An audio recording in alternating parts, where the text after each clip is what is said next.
Hello, everybody, and welcome to episode 26 of the Spawn Point podcast. Today, it's just myself and Matt. Unfortunately, Steve is feeling a bit under the weather at the moment, so get well soon, Steve, and, leave happy comments in the comment section for him. But this episode, as always, is sponsored by Virtual Gladiators. You can get 10% off Minecraft server hosting with the code VECTRA. So, Matt, how's your Christmas been?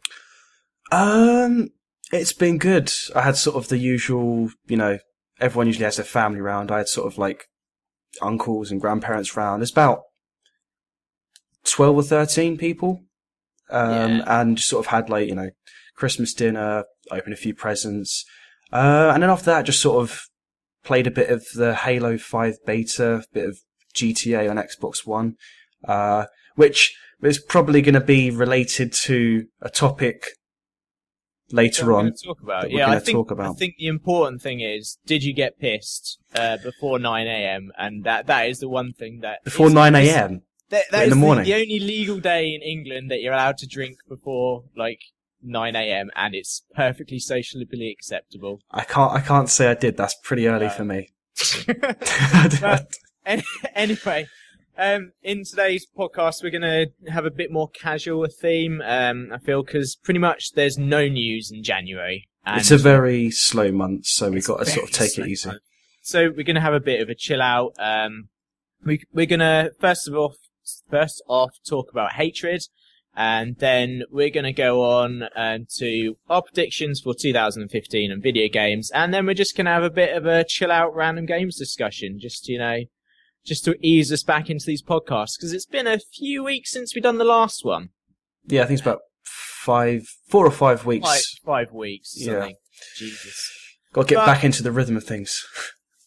But this week, Hatred has actually received a new classification for adults only. And it's got this classification in North America. And it's actually one of only 2 games that's actually received the classification for having, it's just simply for having not loud language, what am I on about? Foul language and just violence. Most of them are banned for sexual content, I believe. Yeah, so usually. It's the ASRB that's given it this rating. And the thing about this is, I don't know if anyone knows about Hatred. I know we covered it in the news, so maybe you haven't seen it. But Hatred is a super sort of violent game where it looks like where you're a vigilante and you're pretty much going around murdering people. And it was originally removed from Steam before Gabe Newell put it back on Steam on the Greenlight program. And now it's got this rating. And unless it's going to change some aspect of the game, it won't be able to go on consoles with an adults-only rating. And at the moment, Steam itself doesn't put games on it with adult-only rating. Now, there are adult-only games on there, or you could say they've got adult themes. However, not every game on Steam has an ESRB rating, and they don't need to have one. So it kind of leaves it in an interesting box. And we're going to talk about our thoughts on the game and also what could potentially happen to it.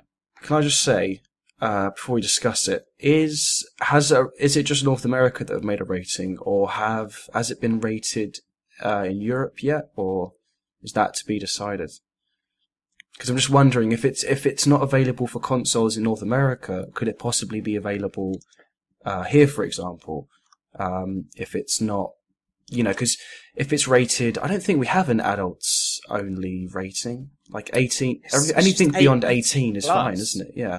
Like anything, I've never heard of a game being rated but rejected. Usually things don't receive a rating and they're just rejected. It's like if it's an 18, it's on the shelf. If it's not, if it just gets banned. There's no kind of like adults only. It just doesn't receive a rating because it's unrateable. It's not suitable for anyone. It kind of confuses me that in North America it's adults only, but not even adults can play it because it won't be available. on console. So you say, oh, adults only, but adults can't play it on. But you see, it sounds. The thing is, with that like Sony, Microsoft, and also Nintendo have decided just flat out that if something gets an adult-only rating, which would like to point out that there's only been 35 games in total that have received adult-only ratings. They just flat out won't put it on their systems. Stuff like GTA was a mature rating, and that is a. And that just tells you the magnitude of how extreme this game has to be to get where GTA is a mature rating, and you've got sex, violence, profanity, drug abuse, all sorts of stuff. Where that's a mature, you've got this game, which is an adults only, which is a higher rating than GTA. So you just got to try and imagine how bad this game is perceived and how bad it may be to kind of receive that kind of rating where it's actually higher than something like GTA. You know, like GTA's got a lot of flack and it's been very controversial. Parents always complaining about, people can beat up hookers and then, run them over or something. Imagine if they saw hatred. Imagine what their reaction would be. Like, it's heaven for anybody who's against video games. It is the perfect target to throw stuff on. It's like, look at this. But yeah. It really is. And I mean, what are your views about this? Obviously there's a game and you're saying like it's like people are potentially going to hate it. Like there are people are going to have hatred for hatred. People are going to really hate hatred. They've got that hatred just pent up inside them. However, there are a load of people that are actually like looking forward to it. They're supporting it, yeah. The only reason my initial thoughts is when I heard about this game was like just that whole thing of like, oh crap, like this is kind of like, everything that all the strides that have been taken to try and convince people that video games are good for you and that they don't cause violence. And like, I'm not saying that hatred will or does, but I'm saying like, we've taken great strides and kind of people are becoming generally more accepting of video games in general. And this kind of throws a spanner in the works because it's so extreme that it shocks a lot of people.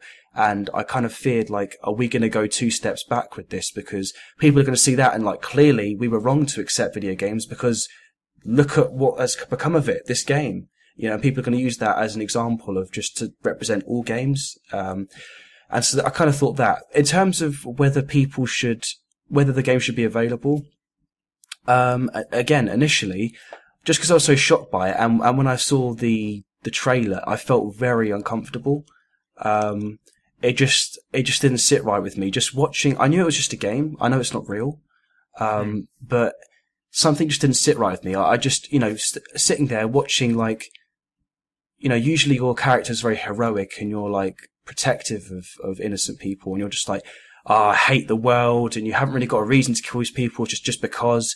And it's just like seeing all these kind of brutally executing these innocent civilians. It was like, it's a bit, it just made me feel uncomfortable. And I thought, this shouldn't be allowed. And then I kind of thought about it a bit more.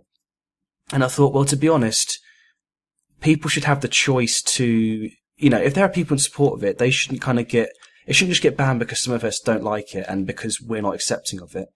Everyone's going to have an opinion about something. There's always going to be 2 sides to every story.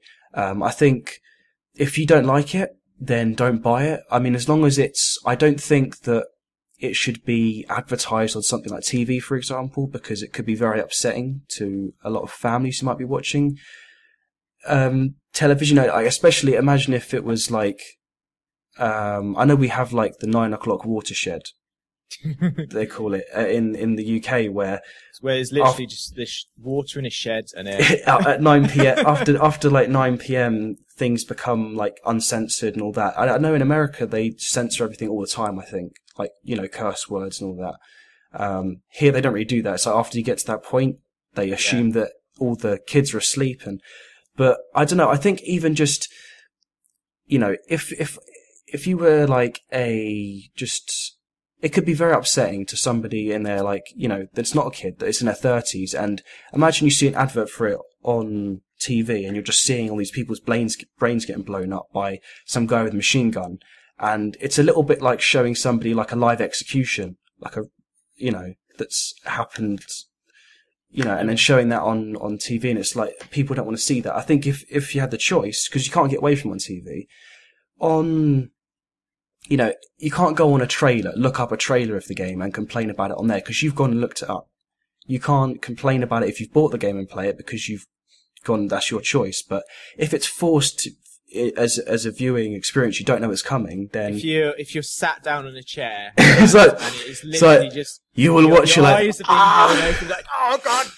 Yeah, but yeah, I agree with you there, like, people shouldn't have it rammed down their throat, and the developers haven't done that in the slightest. Yeah, I know, I'm not suggesting they have, I think that's where you should draw the line, really. That is the sort of right aspect of it. I mean, I think the developers have probably been like riding the fact that it is a super sort of violent game and everyone is just making all of this press about it. I think they're using that to their advantage to try and get their game well known, because if it hadn't have been the super violent game, we wouldn't be chatting about it right now. Yeah, I mean, that's the other stupid thing, is all the people who have written articles about this game saying, oh, it should be banned, or have complained about it online, or have talked to their friends about, have you seen this despicable game called Hatred?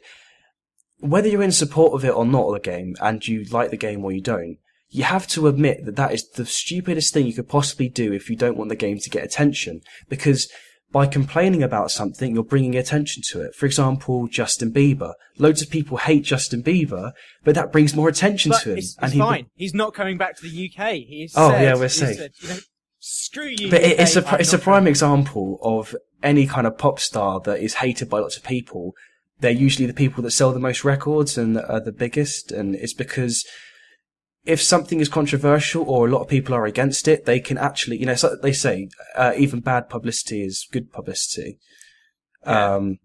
There's no such thing as bad publicity. So let's take Manhunt, for example. That was one of the sort of other games which has got a lot of controversy behind it back in the day when it came out in 2003. Back for the PlayStation. It was on the PlayStation. It didn't receive an adults only rating, but that franchise, Manhunt 1 and 2, sold, according to the internet, 1.7 million copies worldwide. So it was a fairly popular game. Yeah. Okay, granted, it's not as popular as some of them, but I think obviously wanted it. With Manhunt, it's kind of. I know people compared like Hatred. They say, well, what about Postal? What about the Postal game, like Postal 1 and 2? What about Manhunt? And I kind of feel like Hatred isn't. It's I don't know. I haven't seen a game like that before. In terms of, I've seen really ultra violent games. I've seen games that are have crime and gore. We all have. But I've never really seen a game that forces you to go around killing people for no purpose other than that you hate the world and like there's no context. And I haven't really.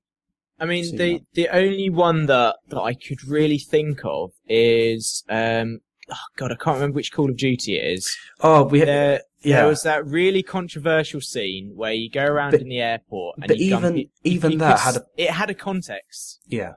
Because you're part of the terrorist cell or something. Yeah, you're trying to kind of go undercover. And you're trying to blend in, and you're just doing what they're doing. But the thing is that you could actually, there was a way, you could actually skip that scene. Yeah. There was a choice. And also, the other thing you could do is they would fire regardless of whether I think you could shoot a bullet in the distance and they would fire. You didn't actually have to kill anyone, like even if you did do that scene.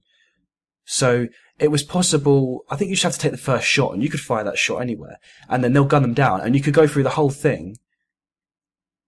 Like, the whole point of it was to blend in and try and stop them for the bigger cause, and it was harsh but true kind of thing. But whereas this one the actual purpose is to go out there and kill people, which it makes me feel a bit uncomfortable. But at the same time, I don't feel like I should be there going, hey, you know what, you people aren't allowed this game. Yeah.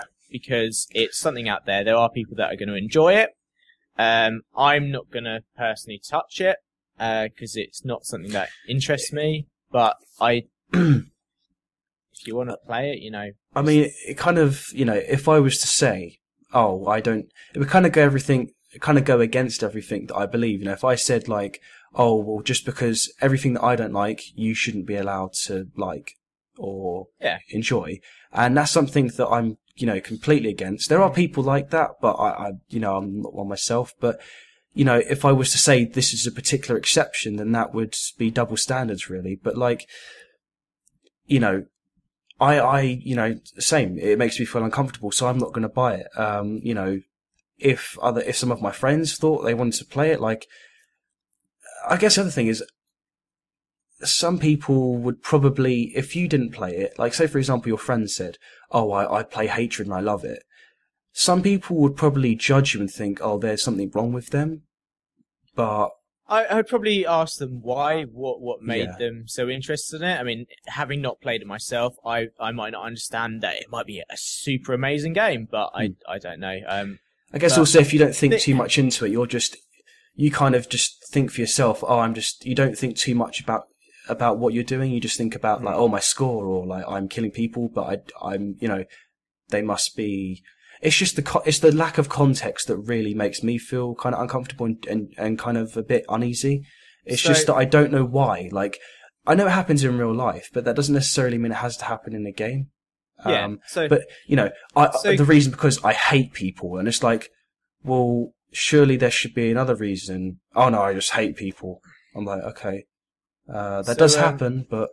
So going on to this, what is your view of, obviously, we said at the start of this that Steam has not sold any games that have been rated adults only. However, there are games that have got that content, but they haven't actually been rated.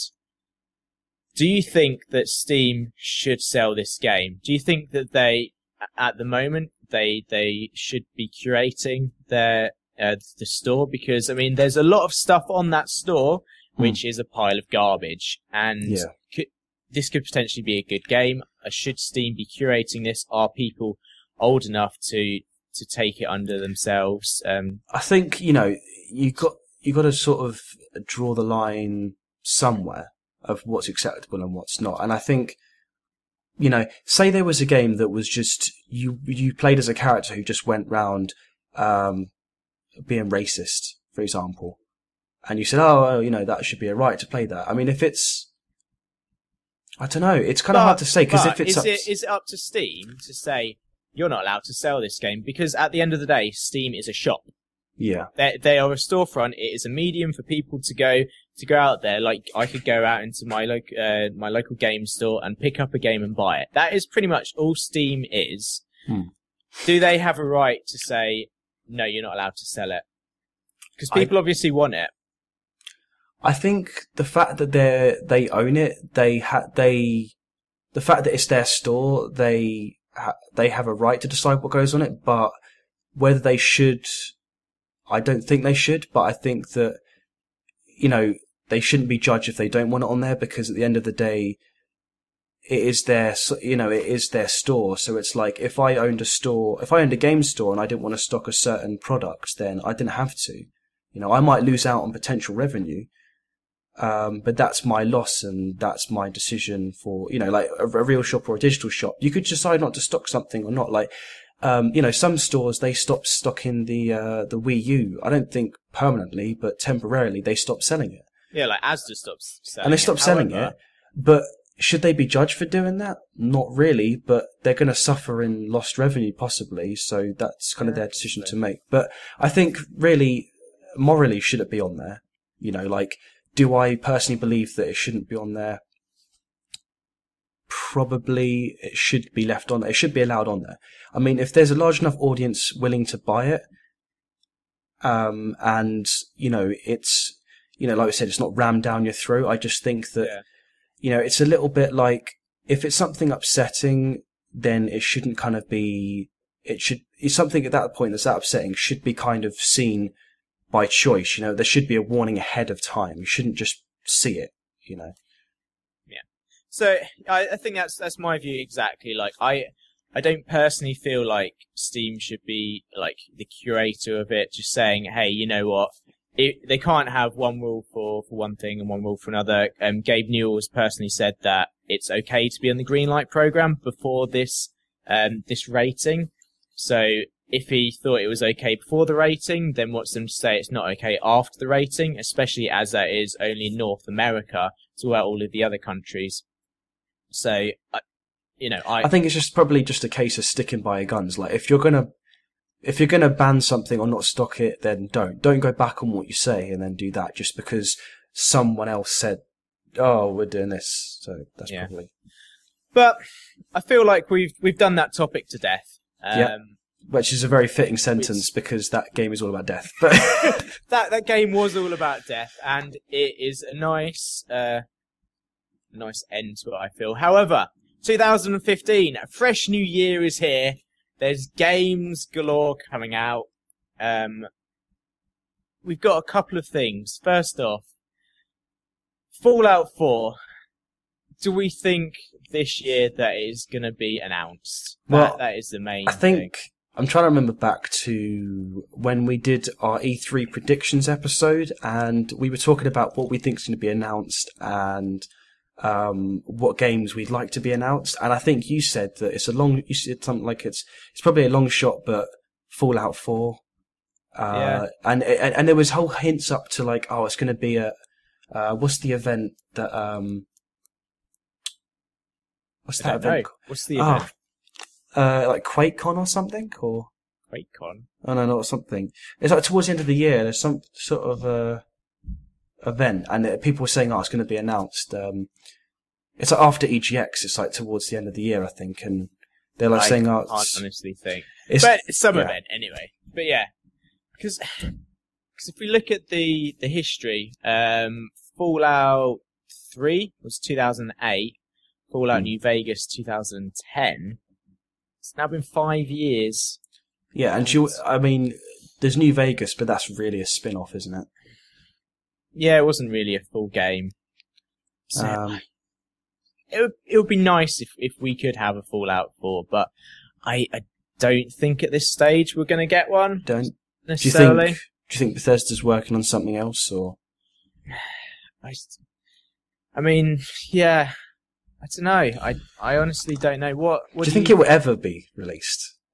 Do you think they'll ever announce and say, are they going to pull a Half-Life 3 and just never deliver? You think it's just getting to that stage? No, I don't. I was wondering if you thought that it's getting to that stage, or there might be one eventually, but I mean, I can't see it this year. I don't know. What would you like to see in it though? Like, is there anything that you kind of bugged you in the previous games that you were like, they kind of need to fix this, or they should add this? Or there's some people saying like, oh, it should be an MMO, and I don't think that's a good idea at all. Fallout's not going to make a good MMO. I mean, I think the one thing that really annoyed me with Fallout 3 is the fact that when you completed the main story path, and I think they patched it out, citation needed on that one. But when you finished that main story path, at least when I played it, you did that and it ended the game. So you couldn't go back and... You couldn't do any of the side quests after you completed it. Was there any prior warning of that, or was that just like, you've done it? It's just like, hey, you either get the good ending or the bad ending, and then you're done. I think the thing that this makes it Fallout, so the reason why it should never be an MMO is just because Fallout is always about kind of like being on your own. It wouldn't feel like an apocalypse if there was loads of people running around going, "Oh, go to this quest master and I need you to get 5 radioactive pills or something. Get 5 radioactive monkey butts." And you go collect. No, I'll go back to him. Here you go. Oh, you got some XP. Like it would ruin the whole atmosphere. I think. Like the good thing about Fallout 3 is just you always felt on your own, and it felt a bit eerie. You kind of just exploring. Like my fondest memory was I had I don't know if you ever had this, but like I had like a baby crying, and I was in like the kind of like desert wasteland type area where it's just nothing, And I just heard this like, wah, wah, and I was like, what the hell is that? And I saw a pram, and I was like, oh my god, is there a baby in there? And I went over to it, and I blew up. There was a bomb, and it had like a tape player of like a baby, like set up. I don't think I saw It was, it's like the bandits or whatever set up like a trap, but like it scared the crap out of me. I was like, walked up, I was like, what's that? It was really creepy. It was just a pram just in the middle of nowhere. I was like, hang on, and then boom. I was like, I want that baby back, baby back, baby back, baby back, baby back, baby back, bomb. So, I mean, I feel like if it was an MMO, it would end up something like DayZ. probably. And, you know, DayZ, H1Z1, that's one of the MMOs that is sort of, that's just entered early access as well. And there's been a bit of controversy with that. I don't know if you've heard about this. I don't know if you watched the news that we put on. Pay to win. Some people have been saying that it's pay to win. And because of this, do you think that that game is going to drop in popularity? Well, do you know, what's interesting about H1Z1 is I was keeping my eye on it last year, and I was like, oh, I can't, because originally it was meant to come out at the, like fall 2014.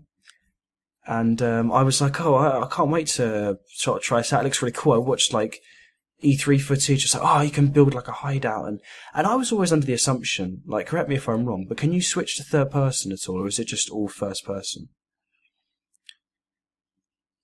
Which one's everyone? Because I was watching a lot of Walking Dead at the time. This is when I was initially looking at H1Z1. I was getting in the zombie mood, you know. You're like, you're watching The Walking Dead. It's the zombie apocalypse, and you're like, yeah, I want to look at some zombie games now. You know, I want to kind of relive that in a game.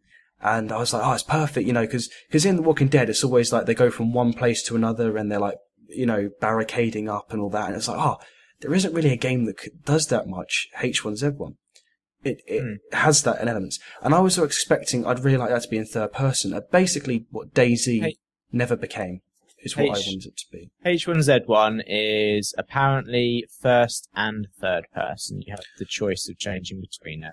Okay, that's good then. Because I saw the gameplay that you had on the news, and I was like, it doesn't look, not just gameplay mechanics wise, but it just didn't look graphically as nice as it had looked in some of the reveal footage at E3 and sort of summer of last year.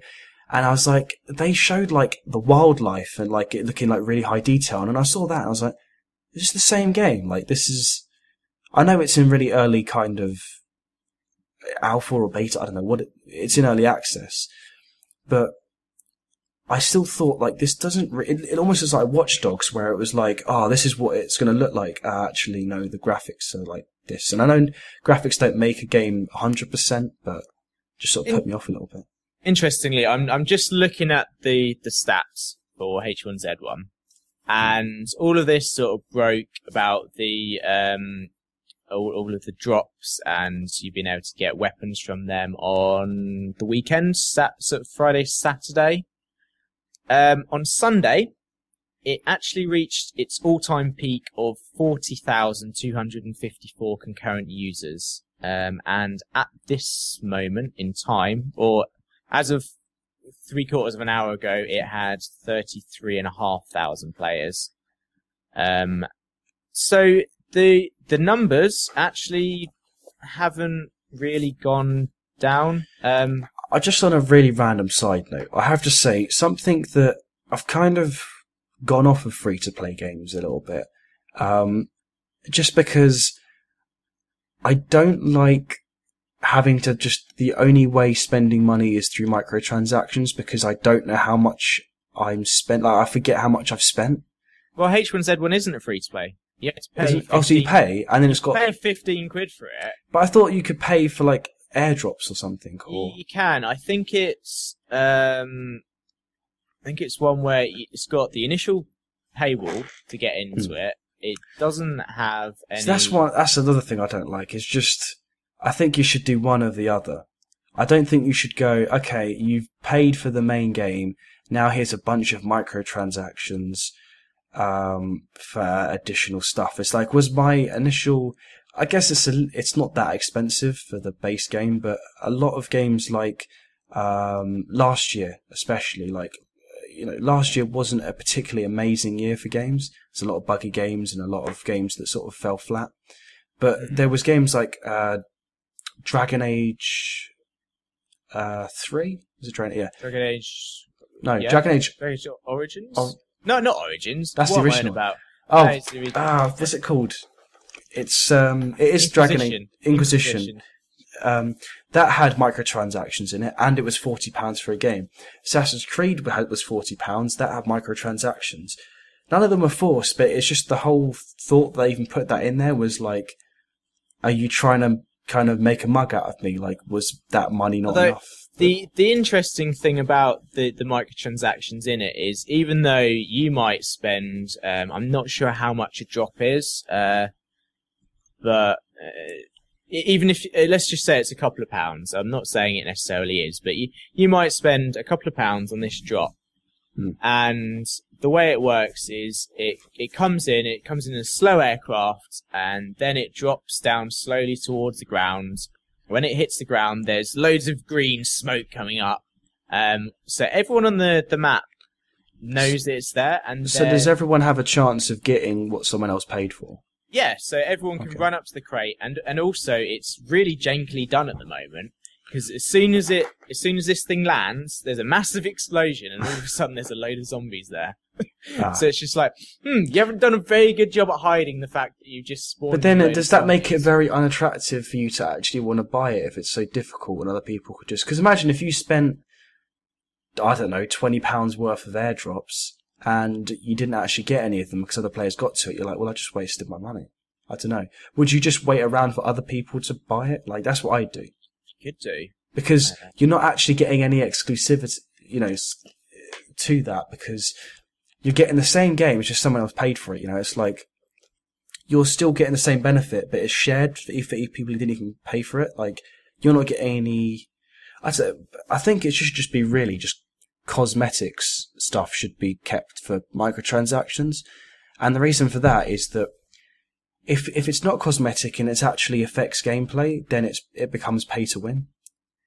And if you make it accessible to everyone, it kind of eliminates the attractiveness of actually making the purchase. But if it's cosmetic, other players don't have it, so they'll have to spend the money themselves if they want it. It doesn't affect gameplay, but it makes you look pretty cool, makes you stand out from the crowd, and it allows you to make things, look the way you want them to look, or have certain items that have the same attributes as other stuff, but they just have a special look to them. I think that's really the key to avoiding pay to win is just kind of trying to keep it mostly to cosmetics. There's other things that can. The thing with that though, is like the only game that's truly like that is Dota 2. If I remember rightly. What about League of Legends? Isn't that? No, because you can buy heroes. You can there is a rotation of heroes on it. And you can't do that on Dota, because you can do that on Smite as well. I think a lot of MOBAs you can just... You can get them early. But hang on, aren't all the heroes balanced? I swear they're all balanced. Like, it's just if you know how to use them. Like, there's no kind of... If you use this character, then... if you use this hero, then you're going to dominate everybody else. Like, otherwise everyone would pick that character. I'm pretty sure they tried to make all of them balanced. But they're not available to everyone at all times. You have to in League. You have to. There will be a rotation of different characters, and then anyone is free to go in and play that character until the rotation changes. But if you want to specifically play that and keep it as yours, then you need to buy it. I'm not 100% about Dota because I've never actually played Dota, but as far as I'm aware, it's only cosmetic.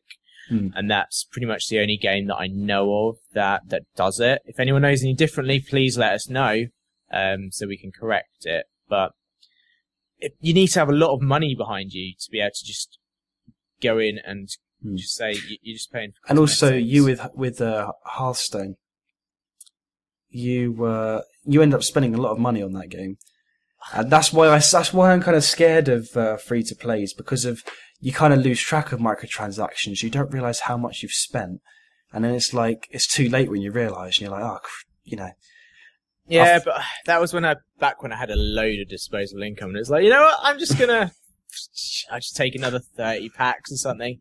I don't do that now, because I don't have the money anymore, because this place is expensive, and yeah, I suppose it all depends on the person's, like, how much people see value in their money, and something like Hearthstone, it's the type of free-to-play game where you can just sort of grind your way up and get all the gold to buy all the packs, or you can just spend a load of money and potentially get all of the cards in a quicker amount of time, because maybe I don't have enough time to go out and grind and get all that gold to complete the deck.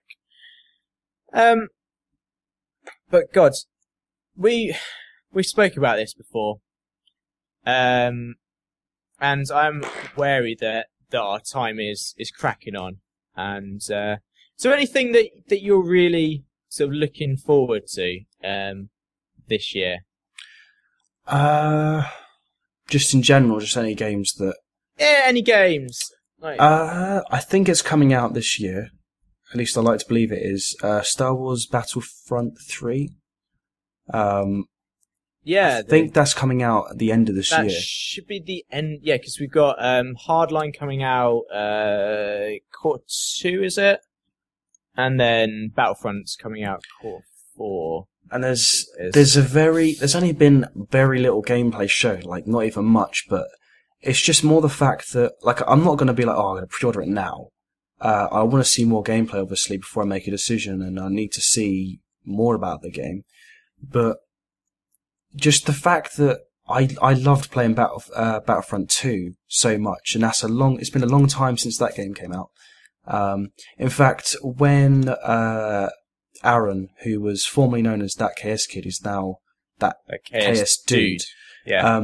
He was talking to me about, like, because we both used to play it on the original PSP, because it was out on that, and that was one of the games that I just played. I didn't play my PSP much, but that game I played was probably the game I played the most on it, and I played it on PlayStation 2 as well. I think it was, PlayStation 2 was probably when that came out. So there was no PlayStation 3. Now on PlayStation 4, like, it's been a big gap, and just the fact that this game is coming to life is quite sort of exciting to me. See, now, Battlefront 2 was developed by Savage and Savage Entertainment and Pandemic, whereas Battlefront, it's DICE now. So, I mean, DICE have got a good record of making first-person shooter games. Obviously, there was Battlefield 4, which had a lot of bugs in it, which hopefully they've learned from, and, you know, it could be quite good, and I'm looking forward to it. I'm hoping that they're going to have it at EGX this year when we go there. Do you know what I just want to do? I just want to get in a land speeder and just do that famous scene where they're in the forest, and it's like, you know, when they're just racing. I can't remember which one it's from. I mean, I'm gonna get my sort of nerd hat on here and say it wasn't a land speeder, wasn't it? No, because a land speeder is... That's the ones where it looks like the Destiny things, whatever. It's the ones. Bike. Star Wars. Oh, you're thinking of Family Guy with the bikes. No, it's like it's a land bike thing. Shit, what's it called? I'm sure it is. Is it called a land speeder? I'm sure it is called a land speeder. I'm not thinking of, like, the, you know, where they're in, like, the Ewok forest or whatever it is. Like Star Wars speeder bike. Speeder bike. Okay, I got one word correct out of that. Because that's a scene they showed, I think, in the first reveal, and I was just like, oh, that's going to be in there. That's good. Yeah, the land speed is like the thing that you see Luke in the episode 4 going around on, which is it's just the fact that you get to have, like, a battlefield, you know, like the Battlefield games, that kind of experience. It's like that, but with Star Wars characters, and you can kind of pick which characters you play as. It's like an all-out kind of war between two sides, and, you know, it was a lot of fun back in the day. I'm hoping that DICE are going to do a good job with it and not bring out a broken game. And I hope that they've learned from Battlefield 4 the fact that they can't just push out a broken game. And they've obviously, I know it's not the same guys doing dice. What am I Just get some dice in a handgun. Yeah. Gonna play D&D. My land speed has got Yes. 20 worth of damage against yours. But obviously with Hardline, they had the sort of closed beta, and they were like, what do you think about it? And they have gone away apparently. We'll soon see when they actually do their truly open beta, as it's called. Well, it's not long now. It's about 2 months until the actual game comes out. Yeah, apparently they are going to do a truly open beta for Hardline. But it will be interesting to see like if they've actually taken on what everyone said about it and presented it in the game, because obviously they've delayed it as well, because it was meant to come out at the end of last year and it's not anymore. Anything else? So, I'm trying to think. Other games I'm looking forward to. I've heard that Mass Effect 4, this isn't really a game I've got my eye on too much, but I saw that, for anyone who is interested, I saw something about an article saying that there's over 200 people working on the game, and the actual name for it isn't going to be called Mass Effect 4. It has been decided, but I don't know if it's been revealed yet. Because that one's not actually going to follow. It's going to be completely different to the Shepard timeline, it's completely separate. But graphically, from what they've shown, it looks impressive. But there's been no actual kind of live gameplay yet that's been shown. I don't think. I have to say the Mass Effect series isn't one that I've ever followed. I think I've got 1 and 2, but I picked up cheaply, but I've never actually really played it. I think I played like a demo of 3 and then didn't really. Something about 3 alienated me. What was compared it? To the... Was it the different coloured endings? I never even got to the endings. Would you like the green or the red ending or the? No, I never even completed. I only played like 10 minutes of it. I don't know. Something just put me. I just felt too different in a way for my liking. But I like Mass Effect 2 was quite good. It was just quite funny when you could be like, and they got it in Dragon Age as well, where you could just be like, "Hey, do you want to hook up with any character?" You're just like, "Do you want to?" How are you doing? It could be like an alien, and you just be like, "Sup, do you want to get in my bed?" That's possible news. But there's Battlefront 3, The Witcher 3 is another one I've got my close eye on, which is the final one in the series. That got delayed as well. It's coming out next month. And it's the first open world one of the Witcher series. The other ones were very on rails. They weren't open world. It'd be interesting to see how they pull that one off. But yeah, I think it's probably just those 2 games really that I'm at the moment really. I've got a couple. I have to say the first one is actually not really a new game. But the other day I pre-ordered the new 3DS. Yeah. So that's bundled with Majora's Mask 3D. Never actually played Majora's Mask. But you thought you'd get it anyway. You thought, well... I've heard good things about the game. And I was like, you know what? I was looking at getting a 3DS for a while. They're redoing Majora's Mask. It's had good reviews in the past, so why not? I'm going to get a 3DS anyway at some point. It's called the 3DS XL or something? Is it basically It's called and this is the worst name ever, Nintendo, sort your bloody console. What was it we were talking about? It's called the new Nintendo DS XL. It's literally new. New is part of the title. Yeah, no, I remembered now. When they decide to bring out something else that is... is it going to be the new Nintendo DS? I actually remember... bringing this up in a news episode last year, I think in December, I was saying that, they got I was trying to talk about it, and I was like, what do I put in the headline? It was like, because Japan had a different name for it. It was called something like the 3, it had like an extra letter in it or something, but then it was marketed as like the new thing. But like, there was images of like early concept things and stuff, or like model, like, I don't know, like pictures of it, and it had like, I think it's called like 3D SI or something, or XLI, like extra large, and something that had an extra letter on it. No, it's the LL, because they Oh don't yeah, have LL. extra large. Yeah. It was LL, so that's the way I distinguished on the news. I was like, it's the LL. But yeah, I think we were talking in the last episode of the podcast before we took this break. We were saying about, what was it? Wii U, Wii Me, Wii Too. They just need to sort. Nintendo, I really like you at the moment. I've enjoyed some of your games, but just sort your naming concepts out. You're the worst. Learn how to advertise properly.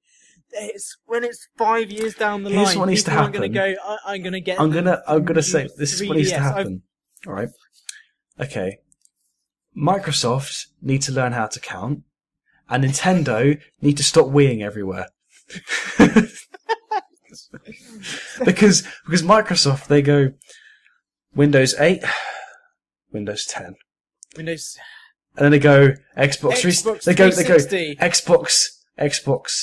Xbox 360, Xbox One, and then it's like Nintendo just like Wii U, Wii Me, Wii Two, Wii Us, Wii. Yeah, something needs to happen. But so there's, in fact, I think the majority of my games are actually Nintendo ones. I'm looking forward to Splatoon, which comes out in May.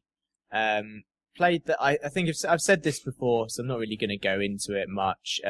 Although there was the Nintendo Direct. I can't remember what the thing is. They gave us some new information about it. It looks cool. I'm looking forward to that. Zelda Wii U as well. I'm interested in that concept. It's an open world. It should be Zelda game. Being compared to one of the GameCube Zelda games. Which one was it? Maybe I'm trying to think which one it was. It was very open world, but I don't know. I think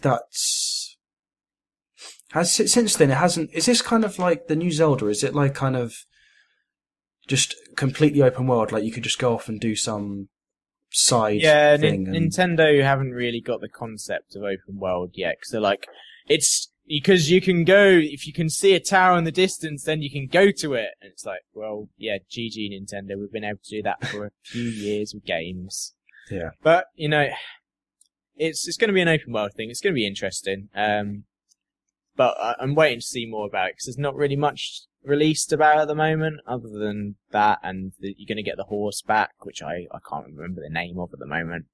So you're going to be able to run around on that, but you know what? It's going to be interesting to look at. There's the new Metal Gear game, Metal Gear Solid 5. Yeah. That is, if Ground Zeroes, the concept of that event is anything to go by, even though you'll finally be able to use your PlayStation 4 for something. I'm guessing you're getting it on. It's not. It probably will be out on PC, but yeah. I think the Metal Gear games are something really to play in the console because I can't. At least it won't have to be a paperweight anymore. You actually get to get some use out of it. Yeah, I would like to point out that my Wii U has had so much playtime in it since I got it, like just before Christmas. It's had so much playtime, but Metal Gear Solid 5, Ground Zeroes was a bit of a disappointment in my eyes, but it had all of the concepts there, and if they're gonna, if that had been longer, if they'd put all of the concepts in, that make it a true Metal Gear Solid game, I feel like I'd be happy with it, but it just wasn't long enough, and there just wasn't enough in there to make me happy with that. I just remembered one other final game, because I played the beta of it. Halo 5, I am quite looking forward to. And the reason being that it is completely different than the other ones. And the way that I can tell that is because I sucked at it big time, because I consider myself to be quite good at Halo 3 and, Halo 4. Halo 3 was the game that I'm best at because I've got the Master Chief Collection, which has got 1 to 4. And truth be told, all the servers work fine now. And funnily enough, it's funny because the Halo 5 beta, the servers were better on that than they were on the finished product of the collection. Like, so it's not even, an unfinished game is better than but anyway, I was, Halo 2, Halo 3, 4, I was good at those. They all felt kind of fairly familiar. Halo 5 was like lots of new mechanics. You got this thing where aiming down sights is much more of a thing now. You can do that in a lot more guns. You've got abilities that some people might say, oh, you stole it from Advanced Warfare, but it's actually been in development. It started in development around the same time as Advanced Warfare, so okay. It's not really kind of... It wasn't like that came out and they were like, oh, we need to copy that. But it's got lots of new mechanics and it's a lot faster paced. Your health always regenerates, okay? But if you're running, your health won't regenerate until you start walking. So you can run away from a firefight, you're shooting another guy, and you're going to run away, but your health isn't going to regenerate. So any damage he's done, if he gets one more hit on you, then he get you. But if you want to get to a safe place for your health to regenerate, you're going to have to run. Or you can stay and fight, and, so you've got a better chance of staying and fighting than running away, because if you run away, your health still is the same until you stop sprinting. So if you've lost half your health, you start sprinting. Once you've stopped, a few seconds after you've stopped sprinting, your health will regenerate. But you can never regenerate health at that point.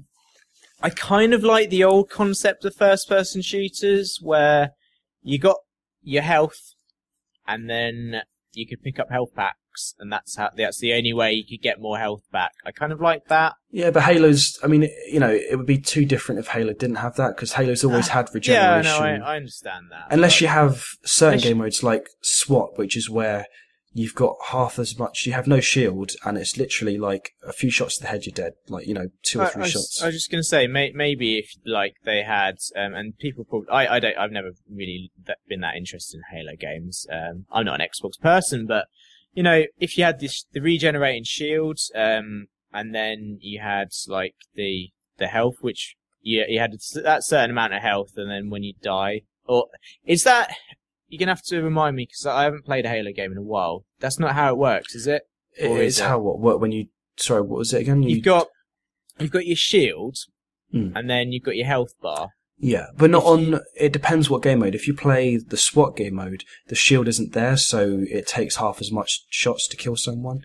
But does your health bar regenerate, or is it just the shield? Just the shield, I believe, but... Oh, that's alright then. I'm okay with that. Once you've depleted the... I think it might be a long amount of time, I don't know, but it does work very well, this whole sprinting thing and the health going down, because, for example, when I played it, I kind of ran away, and for a long time you couldn't sprint in Halo until the 4th one.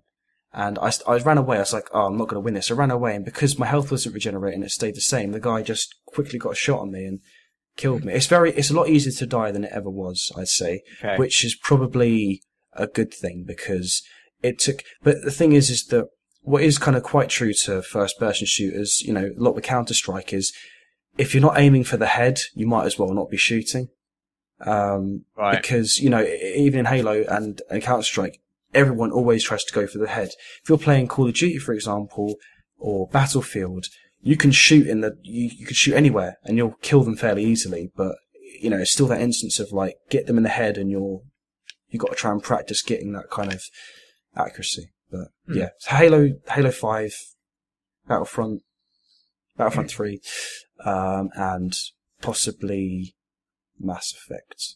So the last one that I want to talk about then, because you've obviously said all of your games, is one by Zonod Entertainment. I believe that's how they're pronounced. It's the same guys that did Remember Me, and I'm interested in this game. It's called Life is Strange, and if anyone ever played Remember Me, there was sort of the what was it? The memory remix parts of it, where there'd be a scene, and we were talking about this briefly before we started recording. There was one where there was a guy in a doctor's chair, and the idea was you had to try and change the person's memory to make him think they'd actually like killed the person there, and then you could do it by just changing the environment, and then you need to get the certain combination of things to actually do that memory remix and then complete that part. The game itself, like, from what I've been reading and seeing about it, it allows you to pretty much do a sort of a similar concept. Like, you can rewind time at any point during the game, but it's an episodic game, so it's going to be in 5 parts. And a little bit like Telltale, really. It's sort of like a Telltale thing, but it's you basically the plot is you're a person called Maxine, and a female character, which interestingly, Square was the only publisher that was like, yeah, hey, you know what? Have a female character. We don't want you to change it to a male. Yeah, all the other publishers that haven't been named were like, oh man, it has to be a dude. You know, like it's if it's not a male character, we're not interested, and that's obviously a big problem in the industry at the moment. Is just the whole ignorance to, you know, the possibility of having a lead female character. I just thought, for a lot of time, I thought it was in people's heads. I thought, well, no, they just choose to because that's out of preference, or it fits with the story, or you know, like. But it clearly, from what's been shown, it makes more sense. It wouldn't really make as much sense to have a male. You know, it fits more with the story because it's like these 2 girls that are kind of a lot like, you know, sisters, not by blood, but they're like, you know, the opposites but similar, and like it kind of. And that probably wouldn't work as well if it wasn't a female character. So basically, like the main character Maxine discovers that like she reunites with one of her friends, and then finds out that a girl has gone missing under some suspicious circumstances. So you're trying to investigate her disappearance, and from what it looks like, it's very reminiscent of stuff like a Telltale game in the fact that it's sort of from that episodic sort of aspects. People have compared it to Gone Home as well, because there seems to be a lot of scenes where you can go and examine stuff, find out more about different items. But it's just the fact that you can rewind the time and just have this butterfly effect and actually potentially change the events on the rest of the game, or just go, you know what, fuck it, we're just going to leave it as it is. Yeah. And it's whether they do that well that it might be a really interesting game. And I'm going to have to like check it out. I think it comes out at the end of January, I think it is. So yeah, that's going to be something that has really intrigued me. But I think that's it, Matt. I think we've covered everything we really wanted to. Unless you've got any final. I think that's pretty much everything that I could think of. All right, awesome. So this has been episode 26 of the Spawn Point. We'll be back at the usual time again next week. I don't know if Steve can't make it. We might try and get another guest or a stand-in, but we'll see. It might just be me and Matt again. But thanks for joining me, Matt. And as usual, we'll see everyone next time. Goodbye. Goodbye.